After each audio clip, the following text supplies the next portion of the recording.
அக்கா எனக்கு உங்கள் ஞாபகமே இல்லைக்கா, திடீர்னு இப்போ தான் ஞாபகமே வந்துச்சு. எனக்கு ப்ரௌனி 1 ஹவரில் செஞ்சு கொடுப்பீங்களா சொல்லிட்டு கேட்டிருந்தாங்க. நான் பாண்டிச்சேரினே அவங்களுக்கு தெரியாமல் போயிடுச்சு போல். இப்போ தான் ரீசெண்டாக ஒரு வீடியோ பார்த்ததுனால உடனே ஆர்டர் பண்ணிட்டாங்க. அவங்க 1 ஹவரில் வந்து கேட்டிருந்தாங்க. ஆனால் நான் 1/2 ஹவருக்குள்ளேயே வந்து செஞ்சு கொடுக்க போகிறேன். நிறைய சாக்லேட்லாம் போட்டு பீசஸ் போடாமல் வந்து கேட்டிருக்காங்க.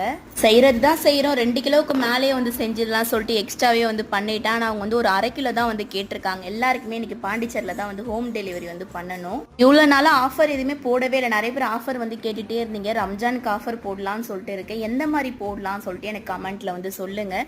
ஆஃபர் போடுறது பிரச்சனை கிடையாதுங்க, உடனே ஆஃபர் வந்து போட்டுடலாம். இப்போயே வந்து எல்லா ஆர்டர்ஸுமே வந்து கொஞ்சம் டிலே ஆகிற மாதிரி இருக்குது. ஏன்னா இன்றைக்கி ஒரு 30 கிலோ செய்கிறேன்னா 30 கிலோ செஞ்சுமே வந்து பத்தாம தான் போகுது. பாதி பேருக்கு போட முடியாமல் போகுது. இப்போ இன்றைக்கி போட்டோன்னா பாதி பேருக்கு ஒரு 2 நாள் கழிச்சு போடுற மாதிரி தான் இருக்கும். எல்லாமே புதுசாக வந்து செஞ்சு அன்றைக்கே பேக் பண்ணி அன்றைக்கே கொரியர் போட்டனால கொஞ்சம் லேட் ஆகுது.